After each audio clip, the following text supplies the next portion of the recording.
नमस्कार. श्री निसर्गदत्त महाराज. श्री निसर्गदत्त महाराज संदर्भ ज्ञानेश्वरी भाग 195. भाग 195.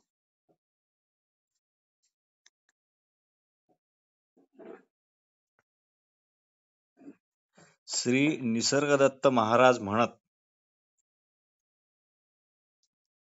एकदा का स्वची ओळख झाली की आपण आपल्या अहंकाराची ओळख विसरतो. परब्रह्म म्हणून जी तुमची खरी ओळख आहे ती मात्र अगोदरपणापासून असलेल्या असणेपणाच्या रूपात नेहमी करता जशीच्या तशीच असते. हेच सत्य. सत्यम ज्ञानम अनंतम मधील अनंत होय. हे सत्य आहे म्हणूनच सदैव नांदते. निसर्गदत्त महाराज म्हणायचे, आधी मला वाटायचे की मला कोणीतरी निर्माण केले आहे, पण नंतर गुरुकडून कळाले की निर्माण झाला किंवा उद्भवला तो केवळ अनुभवाचा भाग होता, मी नव्हतो. पंचमहाभूते व पंच ज्ञानेंद्रिये यांच्या एकमेकावर झालेल्या क्रियाप्रक्रियांच्या निर्मितीतून या अशा अनुभवाची निर्मिती झाली आहे. मी निर्माण केला गेलेलो नाही अशा आपल्या मी निर्माण केला गेलो आहे अशा आपल्या विपरीत दृष्टिकोनातूनच आपल्याला जन्ममृत्यूचे भय वाटते. आपले असणेपण आपोआपचेच आहे. ते न मागताच आपल्याला मिळाले आहे, म्हणजे अवांछित आहे. याचा अर्थ मागणारा किंवा न मागणारा असा कोणी अगोदर होता असे मात्र नाही. ते सर्व उगाच म्हणजे आपसुकच आपोआपच निर्माण झाले आहे. आपण आहोत हे आपल्याला कुठून समजले? याच्या उत्तरातच सर्व काही आहे. तुम्ही सध्या जे स्वतःला समजता ते तुमचे खरे स्वरूप नाही, हेच श्री निसर्गदत्त महाराज मोठ्या गमतीने समजावून सांगतात. समजा रस्त्याने एक गाढव जात आहे. गाढवच का दृष्टांताकरता घेतले, याला पण एक सूक्ष्म अर्थ आहे. तुम्ही विचार करता, या गाढवाचा आणि माझा काय संबंध? तुम्हाला हे पक्के माहीत आहे की तुम्ही गाढव नाही. गाढव असल्याचा तुम्हाला कुठलाच अनुभव नाही.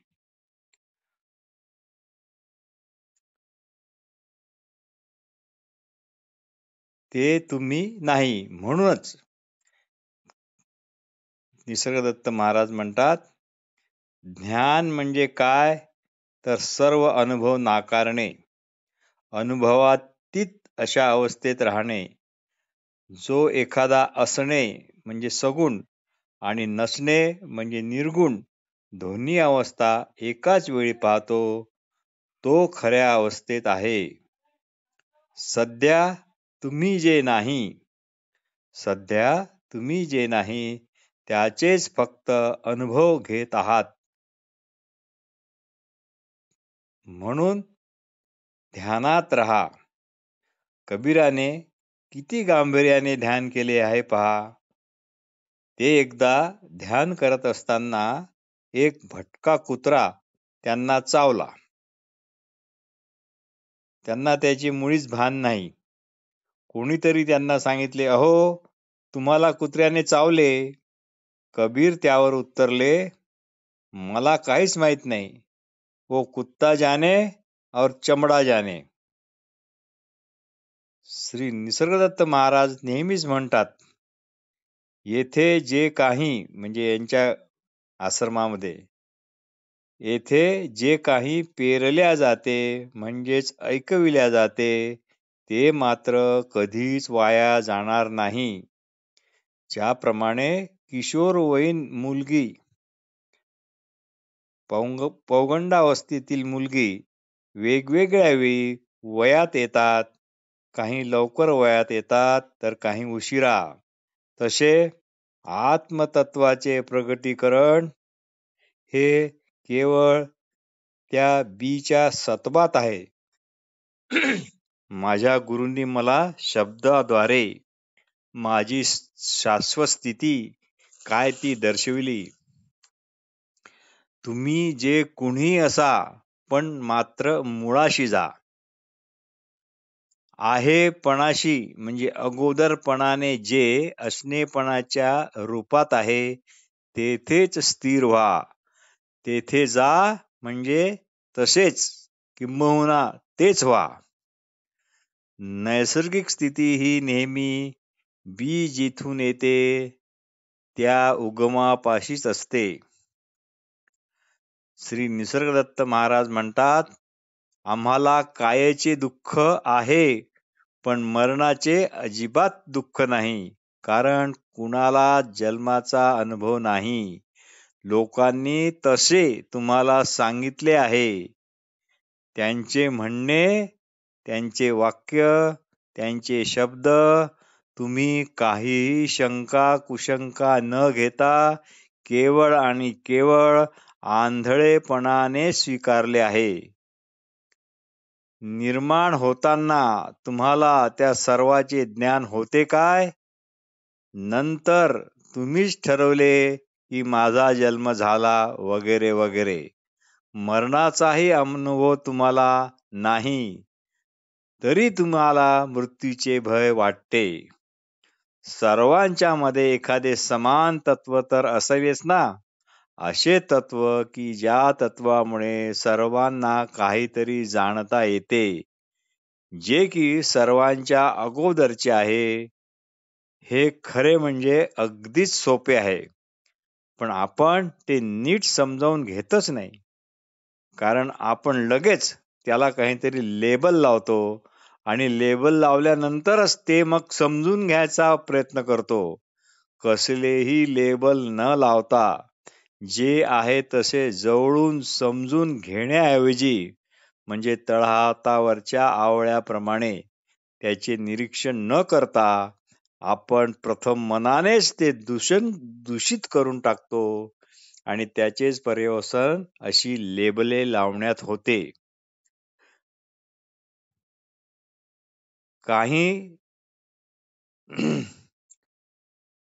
जागाच राहत नाही, मग घोळ हा होणारच.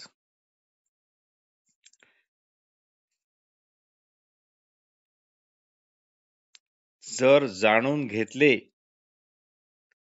तर शंका घ्यायला काही जागाच राहत नाही, मग घोळ हा होणारच नाही. जेव्हा एखादी गोष्ट आपण मुळापासून म्हणजे थेट आणि नीट समजावून घेत नाही तेव्हाच शंकेचे काहूर माजते. आपण जेव्हा सकाळी उठतो, जागे होतो, तेव्हा असण्याची भावना सूक्ष्मपणे प्रथम येते, पण ही अगदी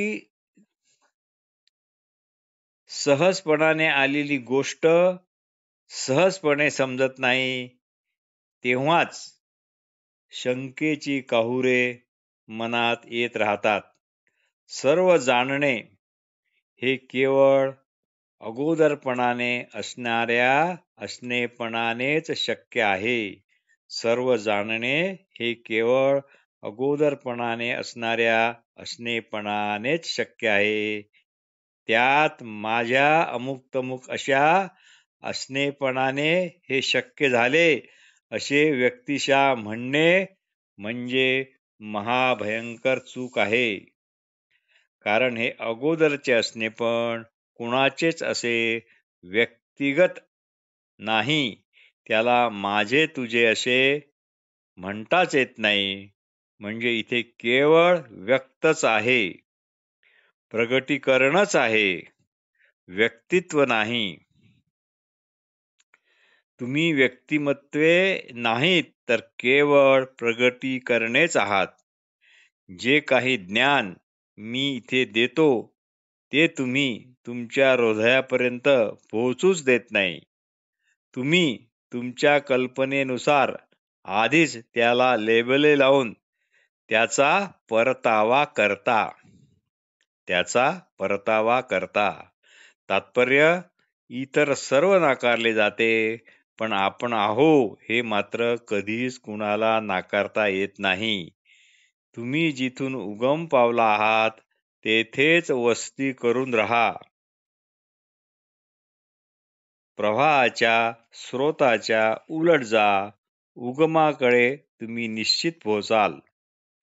आपण असणेपणाने अगोदरपणानेच आहोत, ही आपली निश्चा न करतानाच आहोत, व कधी हे घडले कसे घडले याचा मात्र पत्ता नाही.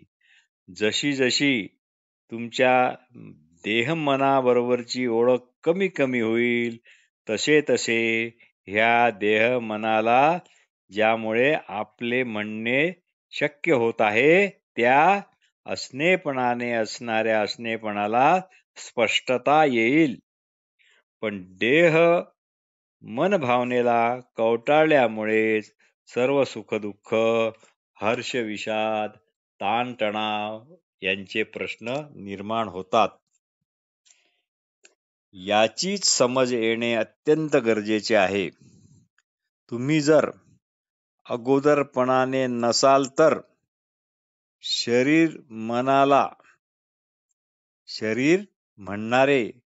शरीराला शरीर म्हणणारे, मनाला मन म्हणणारे कोण असू शकते? शरीर मन रूपाला अमान्य ठरविणारे म्हणजे शरीराचे आणि मनाचे अस्तित्व केवळ आपल्या अगोदरपणाने असणाऱ्या असणेपणानेच आहे, हे तत्व म्हणजेच स्व आहे. मग प्रश्न उत्पन्न होतो की जेव्हा देहाची आणि मनाची ओळख अशा प्रकारे जाते तेव्हा मग या देह मनाचे काय होते? तुम्ही जेव्हा शरीर मन नसता तेव्हा जग आणि देह यात काहीच फरक राहत नाही. तुम्हीच तुमच्या देहासकट जगातील सर्व देह व जगातील सर्व काही होऊन राहता. हे जे अगोदरपणाने जे असणेपण आहे ते लक्षावधी शरीरांना नाकारते. असे म्हणतात झेन ध्यानामध्ये गर्भधारणेपूर्वी तुमचा चेहरा कसा होता यावर ध्यान करायला ते शिकवतात. असो, माझ्या गुरूंची मी आहे हे कसे आहे ही शिकवण समजून घेताना मला मी नाही याचा बोध झाला. नेतीच्या चिंतनानेच हे सारे घडले. मी आहे, मी अगोदरपणाने असलेले असणेपणच आहे. माझ्याच प्रकाशात सारे प्रकाशित होत आहे, पण मला मात्र कुणीच प्रकाशित करू शकत नाही. म्हणून अशा प्रकारे अखेरीस सर्व काही माझ्या अशा प्रकाशरूपी असणेपणातच प्रगट होते आणि अंतर्धान सुद्धा पावते. आणि मग तुम्ही स्वमध्ये खऱ्या अर्थाने स्थिरावता. मग तुम्ही शांत अबोल जगाच्या कोणत्याही कानाकोपऱ्यात तुम्ही असलात तरी लोक तुम्हाला तिथे शोधत येतील. प्रथम तुम्हाला काहीच माहीत नसते, अक्षर ज्ञानही नसते, पण स्वतःला माहीतच नसलेल्या गोष्टी तुम्ही ऐकता, पाहता, वाचता, तुम्हाला सांगितल्या जातात, त्यात तुम्हाला रस वाटतो, मग तुम्ही त्याच्या मागे लागता.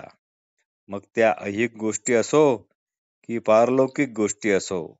वस्तुतः तुम्ही जे ऐकलेले, वाचलेले, ऐकविलेले, अनुभवलेले आहे त्याविषयी जर शंका घेतली नाही तर तेच आणि तेच तुम्ही आहात हे निश्चित. प्रत्येक जण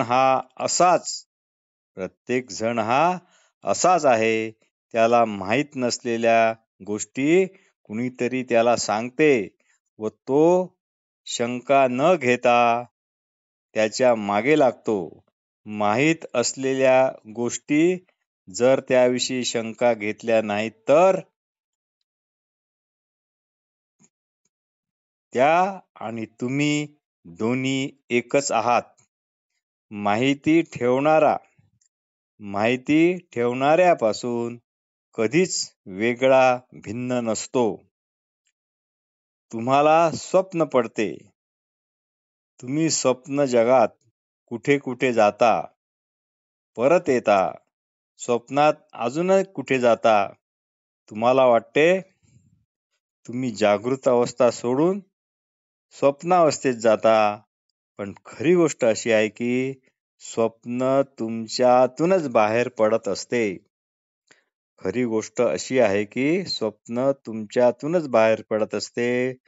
स्वप्नातील जग, स्वप्नात दिसणारे तुम्ही, हे सर्व स्वप्न जगत व स्वप्नात वावरणारा तुम्ही, हे सर्व तुमच्यातूनच बाहेर पडत आहे.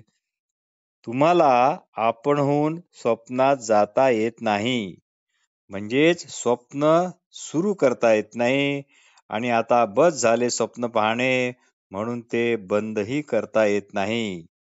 असे तुम्ही करूच शकत नाही. तुम्ही जगात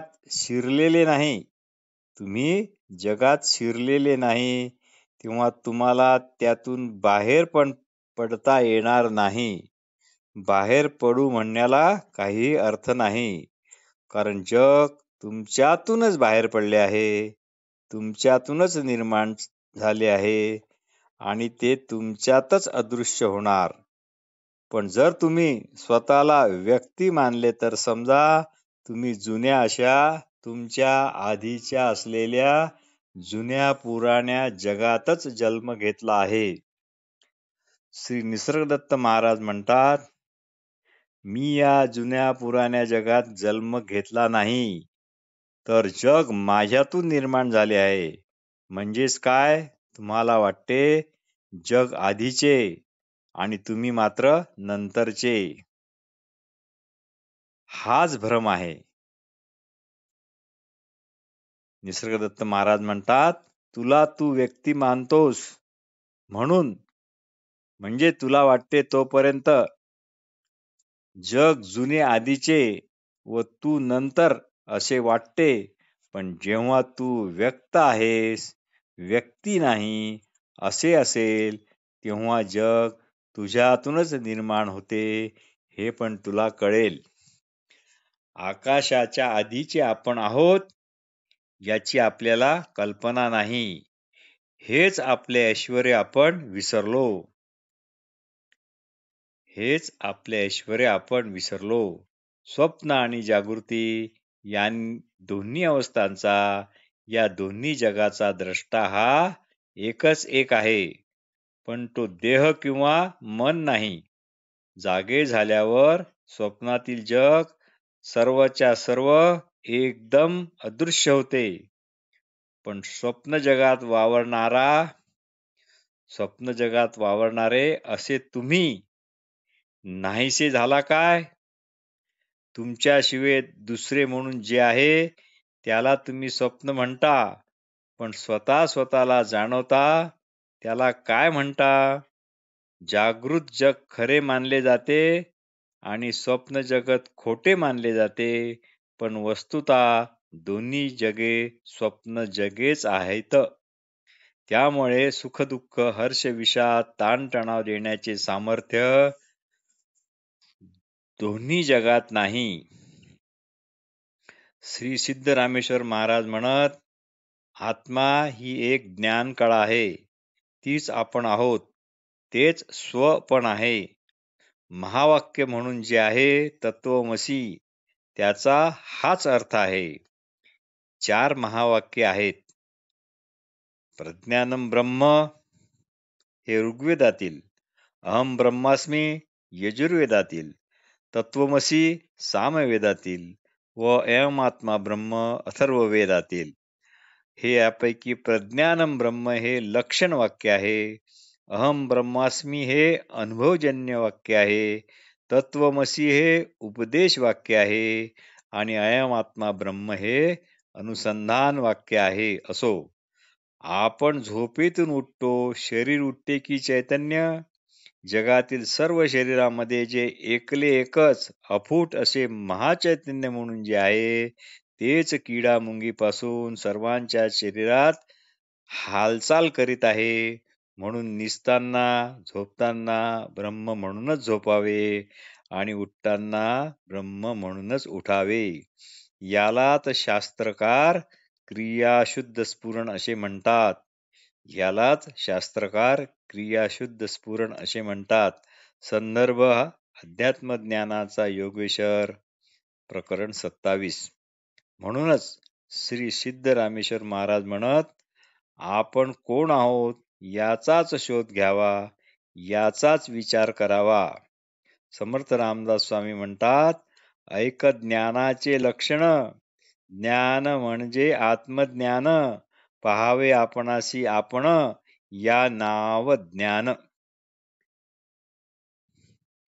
आपण जो संसार करतो तो जणू घाण्याच्या बैलासारखा आहे. कितीही चालला तरी बैल हा जागच्या जागीच असतो, फक्त थकलेला आणि मेटाकुटी आलेला असा, इतकेच. गवताची पेंडी जळते तसे केवळ जळण्यासाठी संसार करू नका. संसार अमर होण्याची संधी आहे, हरामौतीने मरण्याकरता नाही, असे सिद्धरामेश्वर महाराज म्हणत. घाण्याचे बैल होऊन कितीही फिरले तरी जागच्या जागीच अशा निरर्थक फिरण्याकरता उगाच मार खाऊ नका. आयुष्याचे 2-4 दिवस आहेत, ते गमावू नका, म्हणजेच संधी गमावू नका. नारायण पद मिळवा. या नरदेहाच्या मांसाचे पण काहीच मूल्य नाही, पण परमार्थ साधण्यास हा करोडोत एक मौल्यवान रत्न असा आहे. केवळ खाण्यापिण्याकरता व मरण्याकरता जिवंत राहू नका. निदान आपण कोण अशी जिज्ञासा तरी बाळगा. उत्तर मिळो न मिळो, उत्तर ज्याला मिळते ते पण आपण व उत्तर ज्याला मिळत नाही ते पण आपण असे राहा. आईच्या पोटी येऊन नरदेहाचे सार्थक करा, नाहीतर आई बिचारी वांझच बरी होती, निदान तिचा नूर तरी कायम राहिला असता. प्रकरण 28. शिव म्हणून राहाल तर शिव पण भेटेल. मी राजाच आहे, मला राजा कोण करणार, या भूमिकेत राहा. वाघाचा रंग लावून वाघ झाले तर तुम्हाला वाघासारखेच चालले पाहिजे. शेळीसारखे दबकून चालण्यात अर्थ नाही. म्हणून शिव होऊन शिवत्वच व्हा. अगोदरपणाने असणाऱ्या असणेपणावर लक्ष असले की इतरांच्या विचारांचा, इतरांच्या मताचा, इतरांच्या सांगण्याचा मग आपल्यावर काहीही परिणाम होणार नाही. पण जोपर्यंत तुम्ही स्वतःला जाणणार नाही तोपर्यंत मात्र तुम्हाला लोकांचे काही बाई ऐकावेच लागेल. श्री निसर्गदत्त महाराज म्हणतात, जरी भगवान कृष्ण पुन्हा आले आणि ते केवळ 2 मैलावर अशा मुक्कामाला आहेत की जेथे जाणे सहज शक्य आहे, तरी पण मी त्यांना भेटायला मुळीच जाणार नाही. कारण काय? कारण भगवान कृष्ण काय चीज आहे, काय वस्तू आहे, हे मी प्रत्यक्ष जाणतो ना. म्हणून स्वतःला जाणा, त्यातच सर्व जगाला जाणणे, त्यातच आले. मुद्दाम जगाला जाणण्याचे काही काम नाही. संदर्भ: मी अजन्मा आहे. पान क्रमांक 88, प्रकरण 17. एका साधकाने श्री निसर्ग महाराजांना प्रश्न विचारला. असा प्रश्न विचारणारे 99% लोक असतात, किंबहुना 100% लोक असतात. प्रश्न असा: अनावश्यक विचारापासून मुक्त कसे व्हावे? अनावश्यक विचारापासून मुक्त कसे व्हावे? महाराज म्हणाले, समजा घंटी वाजली की आपण फोन उचलतो आणि तिकडचा आवाज जर अनोळखी वाटला तर आपल्या लक्षात येते की अरे, हा रॉंग नंबर लागलाय. मग आपण पुढे कोण बोलतो, काय काम आहे, अशा चौकशा करत बसत नाही, तर लगेच ताबडतोब फोन बंद करतो. अशा फोन बंद करण्याचे महत्त्व कळायला पाहिजे. हेच या बाबतीत तुम्हाला स्मृतीमध्ये राहण्याची, म्हणजे आपणच आपल्यामध्ये रवंथ करण्याची सवय आहे, हेच तुम्ही ओळखा. विचाराशी भांडू नका.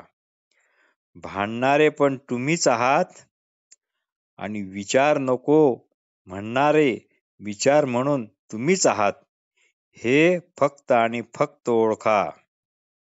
यापेक्षा जास्त या बाबतीत तुम्ही काय करू शकता? ड्रग समाधी ते तर आपल्याला जमत नाही. म्हणून अनावश्यक विचारापासून मुक्त कसे व्हावे असे कुणाला वाटत आहे, याचा शोध घ्या. की आपल्याच विचाराला वाटत आहे की आपण विचारापासून मुक्त होऊ. आपण आपल्या विचारापासून मुक्त व्हावे. हा शोध ज्याचा त्यानेच लावायचा आहे.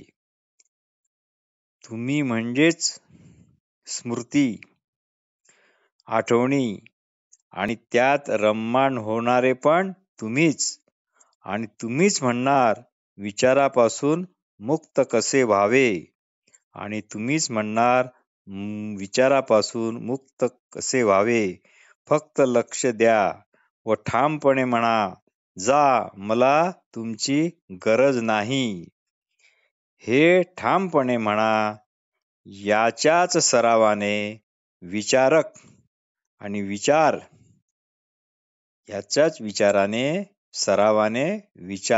आणि विचार दोघांपासून मुक्त होणे शक्य होईल.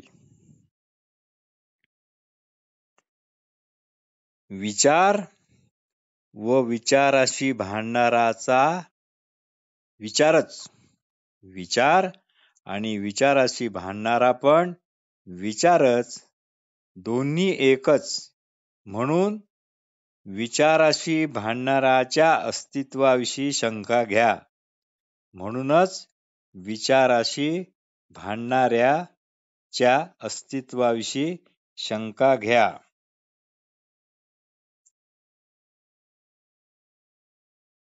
तुमचे स्वतःचेच विचार तुमच्या आध्यात्मिक प्रगतीत अडथळा म्हणून येत आहे, हे मनापासून ओळखा.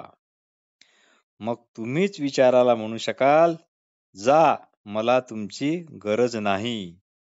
श्री निसर्गदत्त महाराज पुढे म्हणतात, मी हे जे काही बोलत आहे त्याची मी साधना सुद्धा केली आहे, अनुभव घेतला आहे. मला देखील विचार त्रास देत होते, पण माझ्या स्मरणात असे की माझे गुरु काय म्हणाले ते, तुम्ही आहात म्हणून केवळ असा. म्हणून त्यांना कठोरपणे जायला सांगा. जेव्हा निवांत असाल विचार येतील. तुम्ही नको म्हणून तक्रार कराल, पण तक्रार करणारे कोण आहेत? ते पण तर तुमचे विचारच आहेत ना, हे ओळखा. सरळ त्यांना लाथ घालून बाहेर घालून द्या. यावर साधक म्हणाले, किती सोपे आहे हे, नाही का? महाराज म्हणाले, होय, सोपे आहे, पण साधनेमुळे. हे तुम्ही लक्षात ठेवा. केवळ विचारामुळे तुम्ही विचाराचे शत्रू बनता. केवळ विचारामुळे तुम्ही विचारांचे शत्रू बनता. विचार व विचाराचा शत्रू एकच. विचार आणि विचाराचा शत्रू एकच, हे जाणून घ्या. तुम्ही तुमचेच शत्रू बनता, हे विसरू नका. हे निसर्गदत्त महाराजचे अतिशय महत्वाचे वाक्य आहे. तुम्ही तुमचेच शत्रू बनता. तुम्ही तुमचेच शत्रू बनता, हे विसरू नका. संदर्भ, मी अजन्मा आहे, प्रकरण 17:90. तर आपण कोण आहो हे अगोदर पाहावे. वास्तविक पाहता तसे हे सोपे आहे, पण या विषयाची कळकळ असली की मात्र सर्व सोपे होईल. सकाळी चांगल्या प्रकारे उठावे म्हणजे काय? उठता क्षणीच ते तू नाहीस. सकाळी उठता क्षणीच ते तू आहेस, आणि स्वतःला जे जे आपण समजतो ते ते आपण मुळीच नाही, याचे स्मरण करावे. निद्रा व जागृती यांचा जो सूक्ष्म संधिकाल आहे, तो पकडण्याचा प्रयत्न करावा आणि तो वाढवण्याचा आपण प्रयत्न करावा. राजा म्हणूनच उठा, भिकारी म्हणून उठू नका. जो ज्या भावनेत झोपतो त्याच भावनेने उठतो. या निसर्ग नियमाचा आपल्या प्रगतीकरता उपयोग करा. तुमच्या मनाला तुम्हीच बोध करायला शिकवले पाहिजे, असे श्री सिद्धरामेश्वर महाराज म्हणत. तुमचे गुरु तुम्हीच बना. मनाचे एक चांगले असते, त्याला जशी सवय लावाल तसे ते वागते. म्हणून सर्वांमध्ये अगोदरपणे असणारे असणे पण एकच एक, असे जे अविभाज्यतेने म्हणजे एक पण न सोडता असणे जाणणे व असणे जाणण्याची प्रीती म्हणजेच अस्तिभाती प्रिय, असे अद्वैत तत्व नांदत आहे, असे जोपर्यंत मन समजत नाही तोपर्यंत त्याला तशी सवय लावावी. अखंड वस्तू ही दुजेपणाशिवायच असते. अंगावरील कपड्यांचा विसर पडावा लागत तो काय? तो कपडा म्हणजे आपण नाही, एवढे जाणले की बस. तसेच देह म्हणजे आपण नव्हे, हे जाणल्यावर मुद्दाम त्याचा विसर पडण्याची जरुरी नाही. इथे करायचे काही नाही, फक्त जाणायचे आहे. काही करू नका, पण हे ऐकलेले मनात ठासून भरलेले असू द्या. कुमारिकेला सौभाग्यवती झाले की काय करावे हे शिकवावे लागत नाही. तसेच एकदा गुरुवचन मनापासून श्रवण केले की तेच पुढचे काम आपोआप असे करत राहते. देह चालविणारे आत्मचैतन्य हे कुणा एकाचे नसून सर्वांचेच ते चैतन्य आहे. तुम्ही असल्याची तुमची स्वतःची आठवण हीच वाटली तर भगवंताच्या प्रकाशाची खूण आहे, असे म्हणा. श्री निसर्गदत्त महाराज म्हणतात, तू असल्याचे तुला जाणवते तोच आत्मप्रकाश. या प्रकाशात राहणे म्हणजेच आपण असल्याच्या जाणीवेत स्थिर होणे, म्हणजेच आपण अगोदरपणाने असणारे असणेपणच आहो. यालाच चिटकून राहा. ज्याच्यामुळे तू तुला जाणतो त्याला तू देह समजूत नको. म्हणून वस्तुतः काहीच करायचे नाही, फक्त जाणायचे. नमस्कार.